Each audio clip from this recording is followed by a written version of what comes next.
I want to tell you, Gorsuch, I want to tell you, Kavanaugh, you have released the whirlwind, and you will pay the price. You won't know what hit you if you go forward with these awful decisions. Remember that? We can debate about whether or not the left loves abortion, but there's no question they love the politics of abortion. The court in Florida, Supreme Court, said that the 6-week ban on abortion is allowed, but they also said that there's going to be a proposition on the ballot in November to increase abortion to 24 weeks. So the people of Florida get to decide, you want a 6-week ban on abortion or a 24-week ban. Now, the politics of this is that Republicans have a 900,000 voter registration advantage over Democrats. Florida is no longer a swing state, but now with abortion on the ballot, will that be enough for Democrats to get off the couch to vote for abortion? Oh, and while they're there, I might as well vote for Biden as well. The Democrats want abortion on the ballot in every swing state. They think that abortion is a winning issue for them. And unfortunately, they might be right, at least for now. Today's special is about the politics of abortion. I'm grateful you're here. I want to talk about what this special is not, briefly. This special is not about abortion itself. My single issue is abortion. I'm as pro-life as they come, and I'm happy to have that conversation all day long, and we've had it here many times before. We should talk about abortion. We should talk about it from every side, every angle imaginable. I don't think there's a greater issue in our country. How could there possibly be a greater issue in our country than the killing of 1 million babies every single year, which, by the way, is going up because of the increase in chemical abortions inside of states. Even states like Texas that ban abortion, you can send a pill in and a woman can have a chemical abortion. Now 62% of all abortions. But that's not what this special is about. This special is about the politics of this issue, the whirlwind, as Chuck Schumer said. I, again, pro-life, I travel the country speaking at pro-life pregnancy centers.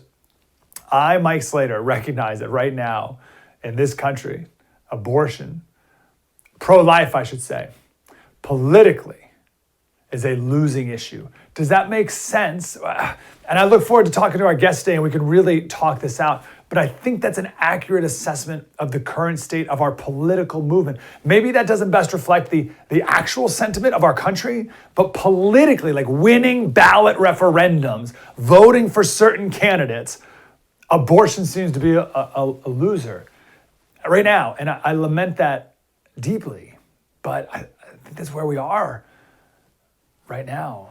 If I can liken this politically to slavery, because abortion and slavery are nearly a 1-to-1 comparison, right? Neither the slave nor the fetus is a person. They have no rights. Let's let the states decide. It's a very similar issue.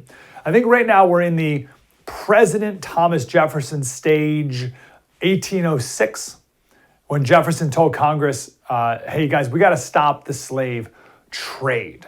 And that's part of an address he gave to Congress, right? We got to stop this slave trade into America. Now, just a little reference sake, there were 12 million slaves that were shipped out of Africa to the New World. Only about 400,000 of them went to America. And there were another 12 million that were shipped from Africa to the Middle East. No one ever talks about those. But 400,000 into America. So Thomas Jefferson, first order of business, let's stop the flow of new slaves into America. And that's great. Obviously, you got to do it. In some ways, though, a bit of a kick in the can down the road for 53 years until this was finally settled with the war. And there were other things in between then, of course, further kicks of that can. But I think that's where we're at with abortion right now, right? It's like, hey, let's get rid of Roe v. Wade, which would be the international slave trade in this analogy, but let's leave it up to the states. And like, that's good. Right? It's like, let's end the international slave trade, but we're going to leave it up to the states still. It's like, okay, that's good. But some states are like, great, let's increase abortion to 40 weeks. When I lived in California in 2022, the people voted on that. It was Prop 1. And it passed by a lot, 67-33. Yeah, the people of California, they really want abortion to be allowed to 40 weeks. But even red states, I should say some red states have been, like Texas, are like no abortion allowed at all. And then there's a lot of in between. I should say it like that. You got the blue states who are like full on 40 weeks. You got most of the red states who are like 0 abortion or 6 weeks or something like that. And then you get a bunch of other states in between. But even, and this is kind of the point of this special, even in a state like Ohio, which is a red state by quite a bit, in 2023, November 2023, a yes would, see, this is why this is a confusing one. A yes allows abortion. And 56% of people voted for it in Ohio. And we could talk about how it was a confusing ballot name and a yes meant a no and the deceptive advertising and the money and all that stuff. But if there was a mass movement against abortion in America, no one would have been tricked by a misleading ballot title. You know what I mean? Everyone, right, like the people who are for abortion, they are rabid about it. And I think they're winning right now. The goal of the pro-life movement needs to be to make sure that, or to get to the point where no one would even fathom having an abortion. It's like, well, of course you would outlaw it. We're not there yet. And the Democrats know that. And they're pushing abortion hard to win votes. So I want to be clear on this again. Pro-life Mike Slater, I lament this reality. I wish it weren't so. And I look forward to our guests today maybe telling me it's not so and giving their best argument. But I don't want this to discourage you. Even if we're not where, if you're pro-life like me, even if we're not where we want to be, let's not be discouraged by this. But I also don't want to, we can't be ignorant of the reality, and we got to take the temperature of the room, find out what we're doing here. I think of the red wave that did not happen in 2022. Every single president in their midterm election loses a ton of seats in the House. The other party, or their party, loses a ton of seats. Barack Obama lost 65 seats. Republicans won 65 seats against Obama. That's right. They flipped 65 seats against Obama. And in 2022, we were expecting an even bigger red wave, but Republicans only gained 9. And Democrats picked up a senator in Pennsylvania, and Democrats picked up 2 governor seats. Like, what the heck? There were 6 states that had propositions to preserve or expand abortion, and they all won. California, Vermont, but also Montana, Michigan, Kentucky, Kansas. Pro-life lost in Kansas. And you're like, well, what in the world? Well, the timing. The election was November 2022. Roe v. Wade was overturned in June of 2022. So people were still very up in arms in this. And the Democrats got a huge advantage. Can they still get an advantage in 2024, like they did in 2022? So again, we're talking about this politically. I don't want anyone confused. Oh, Slater's pro-choice. Like, no. We need to do everything we can to win the hearts and minds on this issue. But we have to realize where we are and proceed wisely. Which leads us to Donald Trump. Here's what Donald Trump is saying about abortion. This is his stance on this. And he got a lot of heat from this, from pro-lifers. He was on Meet the Press. This is about 5 minutes into this conversation. Here it is. I think both sides are going to like me. What's going to have to happen is you're going to have to, Kristen, you're asking me a question. What's going to happen is you're going to come up with a number of weeks or months. You're going to come up with a number that's going to make people happy.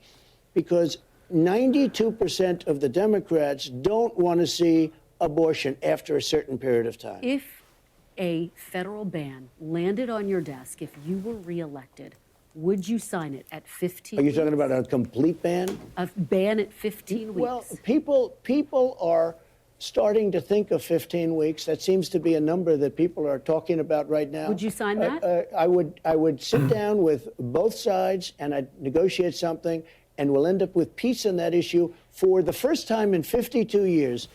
I'm not going to say I would or I wouldn't. I mean, DeSantis is willing to sign a 5-week and 6-week ban. Would you support that? You think that I goes think what too he far? did is a terrible thing and a terrible mistake. But we'll come up with a number. But at the same time, Democrats won't be able to go out in 6 months, 7 months, 8 months and allow an abortion. Okay.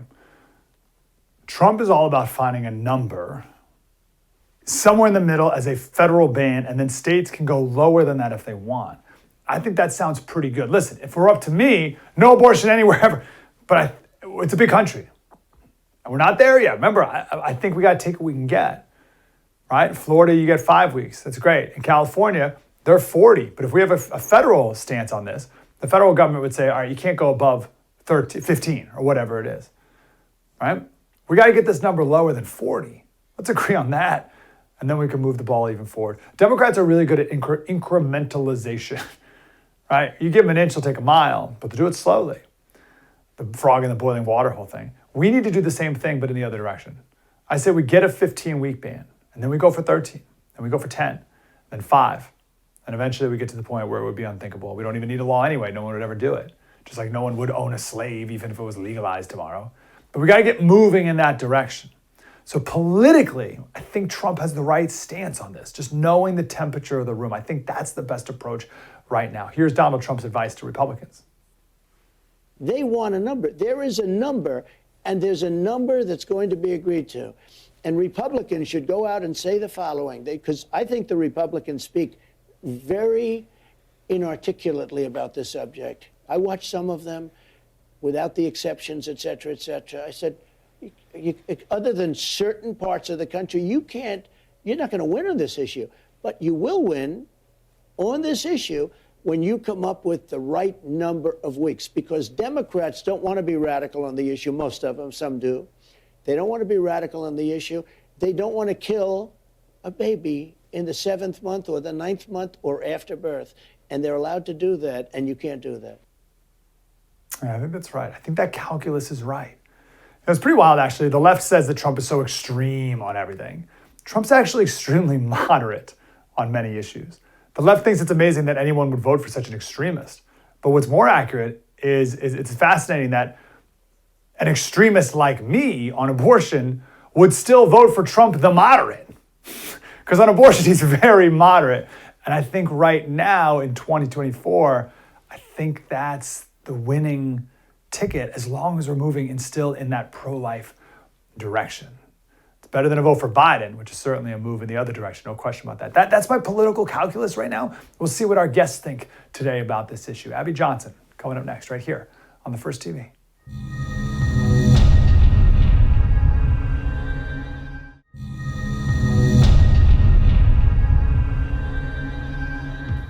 Any restrictions on abortion? I don't. I've always believed... Even in the 3rd trimester?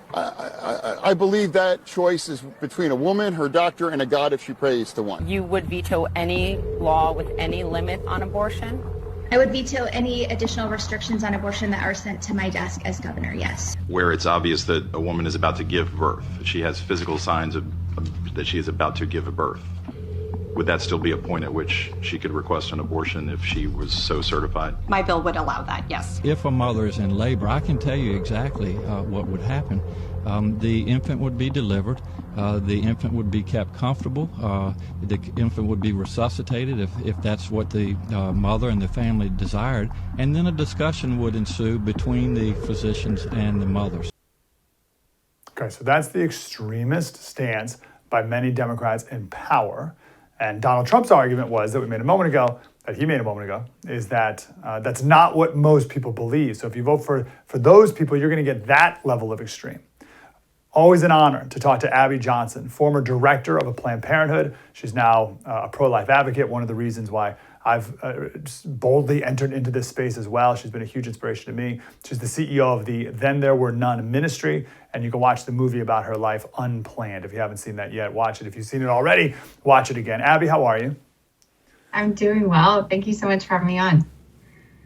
Yeah, thanks for talking about this, because we got to war game this. We got to figure this out. The pro-life movement does. So first of all, let me ask you: do you think abortion is a loser, or I should say, do you think pro-life is a loser politically?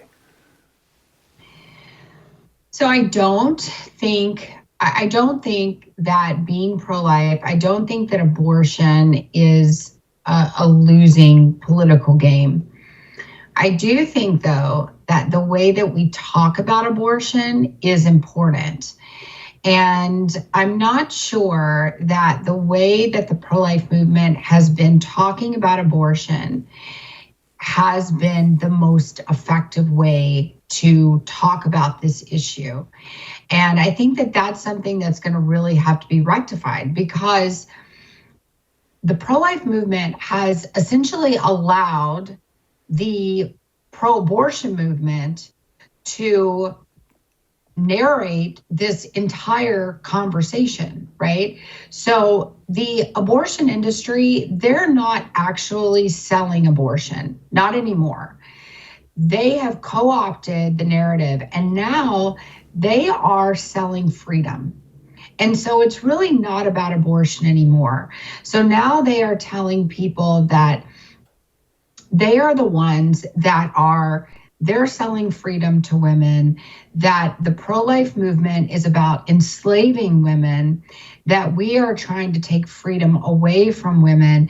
And essentially, motherhood is a life sentence, right, for women. And so singlehood, that is what is beautiful. That is freedom. That is what you want. And we haven't done a very good job at really countering that point that the abortion industry is putting forward. And we have to do a better job, or else we are going to continue to lose.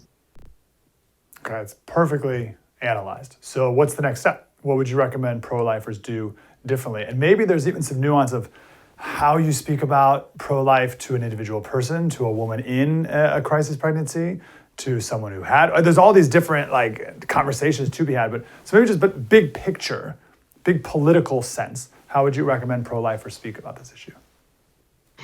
Well, I absolutely think that we have to speak about abortion, number one, from an educational standpoint.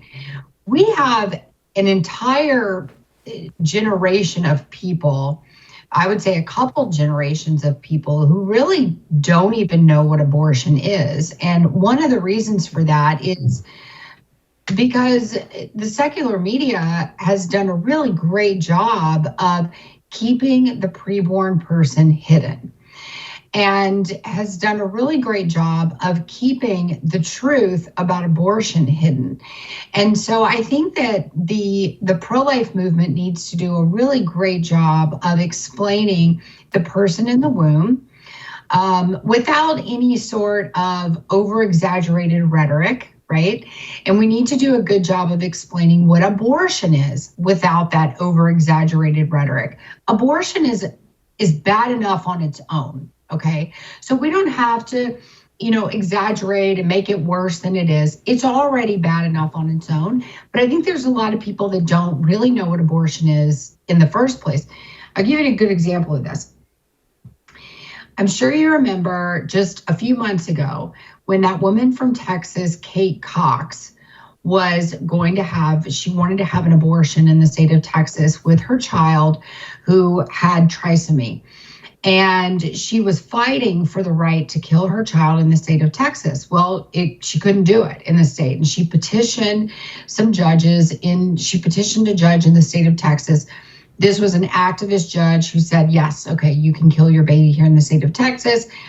Immediately, the Texas Supreme Court, weighed in and said, nope, can't do it. Absolutely not. It's against the law. Sorry. And, she didn't do this because she was really sad and suffering or whatever. She did it, and she basically used her disabled child, as a political pawn.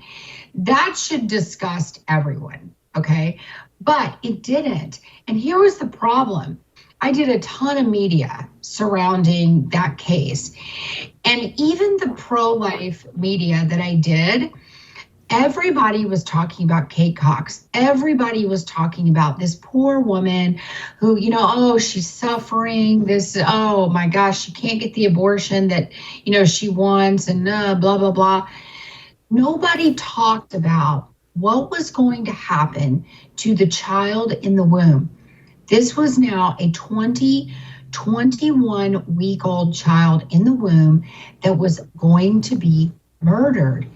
Nobody was talking about how much that baby was going to suffer. Everyone was talking, even pro-life media was talking about the suffering that this woman was going to deal with because she now couldn't have an abortion. She was going to have to travel out of state. Nobody was talking about that preborn child in the womb, that this child's arms and legs were going to be brutally ripped off of its body, that this child was going to be awake and feeling its body be torn apart. Nobody was talking about that. We aren't doing a good job of educating people about the abortion procedure itself. And we aren't doing a good job also of telling people about all of the resources that we have in the pro-life movement. We have 4 times more resource centers than they have abortion centers. So why aren't we talking about that? You are never going to go to an abortion center and find diapers and wipes and car seats for women who choose life, but you will find that in every pregnancy center. We've got to do a better job at marketing who we are and what we do. Yeah, on that Kate Cox and some others, I saw one the other day at CNN about the state, again, forcing a woman to have a baby who was already, they say, going to die quickly. So the left has been pushing this reluctant abortion, this painfully reluctant. Oh, I wish it weren't the case. I so don't want to do this, but have to. You don't buy that? No.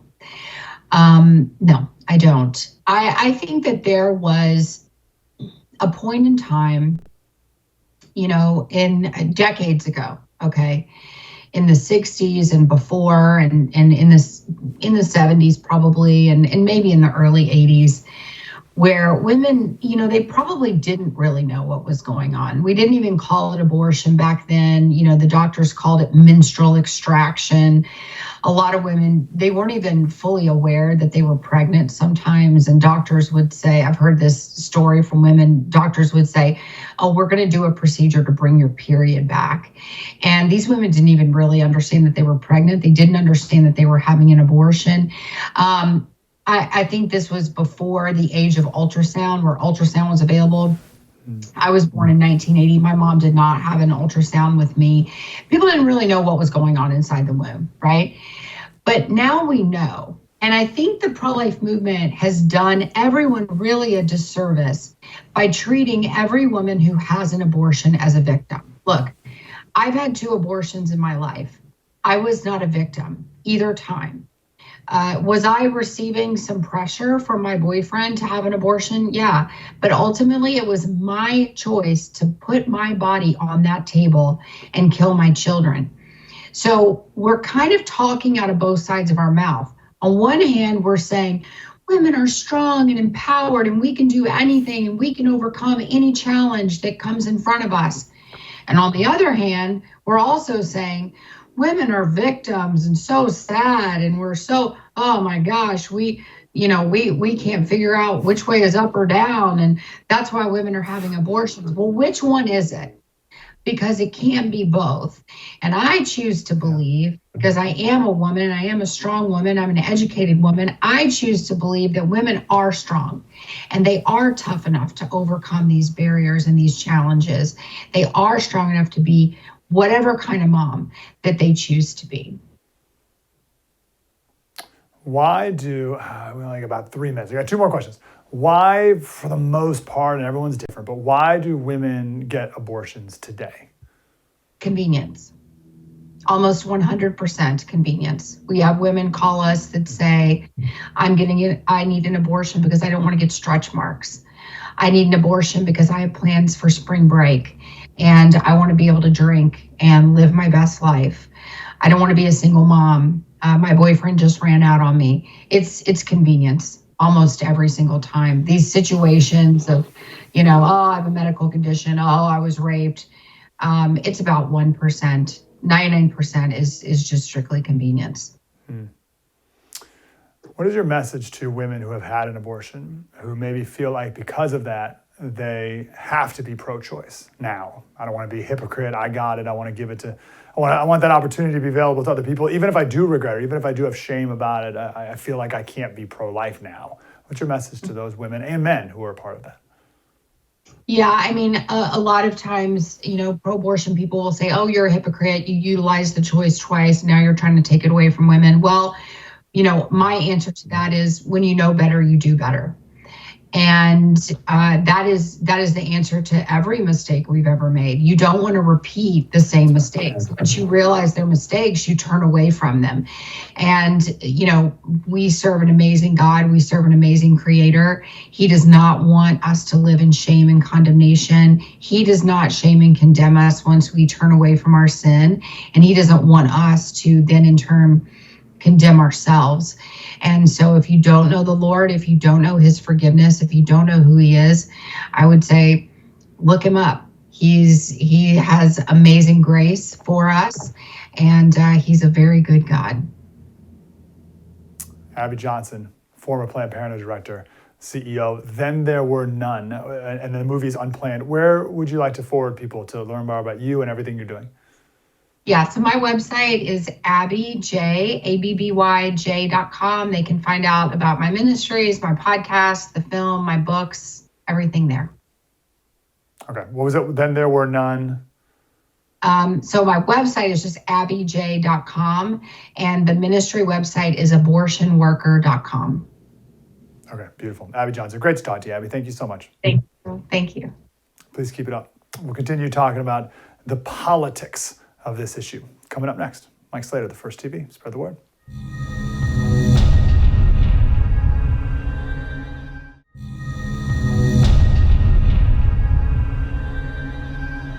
Hey, welcome back to our special about the politics of abortion. I want to go to Margaret Olohan. She's a senior reporter at the Daily Signal. She sent this tweet out the other day. She said, while GOP consultants like Kellyanne Conway are telling Republicans to run away from pro-life ballot initiatives, radical pro-abortion ballot initiatives are getting support from the president himself. Very interesting. Mary, how are you today? Thanks for being here. I'm great. Thanks so much for having me. Is pro-life a losing political issue? Well, that is the question of the moment, right? We are hearing from all these GOP consultants that yes, it is, and that we should stay far away from it. We should change all our rhetoric. We should have all these concessions when we're talking about the life issue. Earlier this year in January, we reported on a memo from Senator Marco Rubio that I thought was really interesting. And he was making the case to his colleagues that, A, they're on the moral side of this argument. So he was saying, don't forget that we are literally talking about the murder of innocent babies. So we have the moral high ground. And he was encouraging his colleagues to emphasize that point and also to lean into the extreme positions that Democrats hold on this, which are not in line with the general population, right? Most Americans do want some sort of restrictions on abortion. While they do support having abortion in general, most Americans don't want it later in pregnancy. But you wouldn't know that from the way the Democrats talk about the issue. So Rubio's memo is saying, lean into this extremism and show Americans that this is what the Democratic Party is advocating for, and you'll have more success in telling people we should find a middle ground. We should support some kind of protections for the unborn. That's a really compelling argument that I think other pro-life groups like the Susan B. Anthony list have made. I know at Heritage, there's a strong support for protecting the unborn and for showing Americans the realities of abortion and where Democrats stand on this. But when you have GOP consultants who are advising top political figures to just skid away from these very pressing matters that are, frankly, they're moral issues that many Americans vote on. They're a big deal to life issue voters. When you have consultants that are pushing this messaging, that's very dangerous because meanwhile, on the left, you have all these pro-abortion advocates and consultants and lawmakers dumping tons of money into pro-abortion ballot initiatives, spending so much time and resources on their messaging. So that contrasted with the GOP running away from abortion is frankly a very disastrous idea. Yeah, that idea, the Kellyanne Conway idea of running from it, you've definitely left a vacuum now and a space for the Democrats to come in and take. There's no question about that. So, but I can see where the Kellyanne Conways, you have like the pro-life amendment in Ohio, a red state that loses. Now it was confusing, and like a yes was no and a no was yes, and there's a ton of money and all this like excuses. But if we really had if pro-life was a winner, which obviously you and I wish it were, then that would have won going away and we'd be done. It was a red state. What's the problem? So I think someone could look at a state like that and be like, geez, what the heck? We can't even. And then I think the postmortem of 2020 was it was just a couple months after Roe v. Wade was lost, and that killed the red wave. And the Democrats definitely think it's a winner. That's why they're putting it on all the ballots. So what do you say to that? Well, if you look at who won in 2020, if the different candidates who won their elections that were messaging well on pro-life issues, Rubio won, DeSantis won, J.D. Vance won, right? So all of these candidates who did win and positioned well on abortion and showed democratic extremism, they did well. So I think there's a lesson to be learned there. And when you look at Ohio, the pro-abortion ballot amendment that won in Ohio, it had the support of, I think, John Legend. Maybe I'm making that up. There was a very high-profile singer who backed this issue 1 in Ohio. Barack Obama backed issue 1. And meanwhile, the pro-lifers involved in that fight, they could barely get the support of politicians from Ohio. I think J.D. Vance was one of the only politicians I saw that put any sort of support there. So, Ohio certainly is a warning sign to the rest of the country and to Republicans.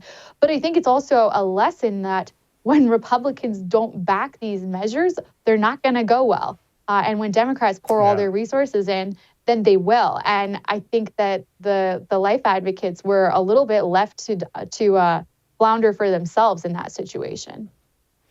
So I want to get your advice on rhetoric. So you're right, we have the moral high ground on this, obviously. But that's if our perspective is, should we kill a baby or not? The Democrats' rhetoric, as Abby Johnson was talking about, is freedom. It's all from the perspective of the woman.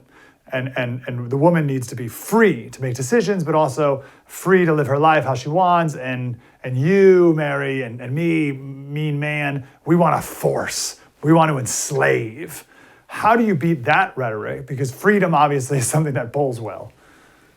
Right. I mean, it's very smart of these pro-abortion advocates to harness this type of language, and they do it very deliberately. As a journalist, I see how they tell most establishment media to talk about these issues. Establishment media aren't supposed to say heartbeat. They're supposed to say fetal cardiac activity or embryonic pulsing. There's all kinds of euphemisms for a baby and for the scientific terms for a baby. And so they do harness this choice rhetoric. But I think if you look at what a lot of these pro-life groups and pregnancy centers talk about, it's all centered around the mother and all centered around the baby. And so I often hear Republicans saying, we need to make this conversation more about the mother and about women. And I kind of laugh because I'm thinking, if you were paying attention, you would know that that's what these people on the ground are already doing. So I think amplifying the voices of the people on the ground and showing the good work they're doing, like these pregnancy centers that are so vilified by the left, literally just exist to help women. They give diapers, they give resources, they give pamphlets and help people find jobs. And that's not talked about enough. It's not very cool. It's not very glamorous, but it's hard work. And it's what the pro-life movement has been doing for many, many, many years. What do you think? I totally agree with that. What do you think of Donald Trump's, it seems like pretty moderate stance at the moment of, hey, let's just talk like 15 weeks. And I think the unspoken part of that is, and then we'll work on that the rest later. But like, what do you think about the 15-week thing? And he says, DeSantis, you guys are crazy. Maybe in certain parts of the country you can get away with that, but not when you're talking nationwide. What do you think of that as a pro-lifer? Well, Trump's position is in line with the viewpoints of many Americans. I don't necessarily agree with it, and I know that many pro-lifers don't agree with it, but it is in line with the views of many Americans on abortion.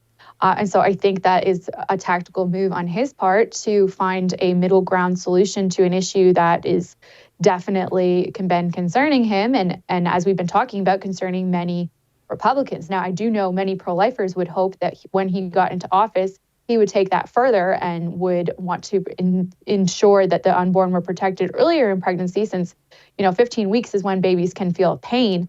But many of us, including myself, would say that we need protections earlier. Yeah. How would you recommend then we pro-lifers proceed on this to win it politically? And there's different conversations, right? It's how do you win the hearts and minds of a family member? How do you win the hearts and minds of an abortion-minded woman in a crisis pregnancy? And then there's like the big picture political discussion. So on that point, how do you think pro-lifers should talk now moving forward? Yeah. Well, as a journalist, I really do believe that the truth will set you free. And I have found myself that in being very blunt and plain and factual can really get you far. So, I go down to the court all the time and interview pro-abortion activists or protesters down there. And I will often ask them very basic questions such as, where do you think we should draw the line? Do you support any kind of protections for the unborn? Do you support any restrictions on abortion? And those conversations lead to some really interesting answers because many of these people have never thought about this before. So I think starting at a very basic level of what kind of protections do you want to see for the unborn is a great question that's thought-provoking, and it causes people to ponder things they've never even considered because Democrats don't talk about that. They don't talk about protections for the unborn because they advocate for unlimited and unrestricted abortion. So those types of conversation starters are a great way to help ensure a culture of life and to help people to understand that this is a baby we're dealing with and that we should be thinking about how to protect the baby, not just asking for unlimited, unrestricted ability to do whatever we want, which unfortunately is where we're at right now with the Democratic Party. Margaret Olohan, senior reporter at the Daily Signal, Mary, thank you for your time. Thank you. Appreciate you. Mary's videos are great when she does that. So when you do that approach, which is brilliant, you got to make sure you do it with an actually curious posture. If you come at it with an angry, so what limits do you want? Then they're going to get their defenses up, and then. But if you can do it as a genuine, what limits would you be in favor of? I'm just genuinely curious. But they can put their guard down, put their defenses down, and they start to think, as Mary said, maybe for the first time even about that. And have them try to defend themselves. But you got to lower the temperature. As soon as the temperature goes up, it's over and you're just yelling at each other now. Be genuinely curious and then get them to question themselves. End the conversation, they'll go home questioning everything they've ever been told about this and really every lie they've ever been told. We'll wrap up this conversation next about what we do politically on this abortion issue.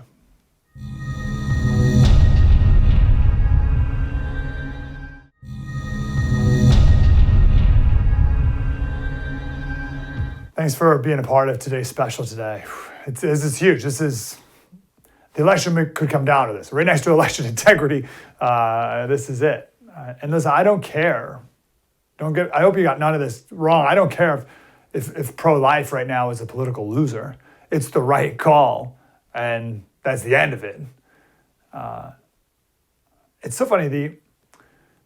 Whenever I talk about abortion, I decided years ago to never talk about the Bible or never use the Bible or my Christian faith about it, because it tends to turn people off as if only Christians can be pro-life. Because the sensible, logical, rational, non-dogmatic position is to be pro-choice. Obviously, that's the rational person, and let the woman decide. But you religious people, you're the pro-lifers.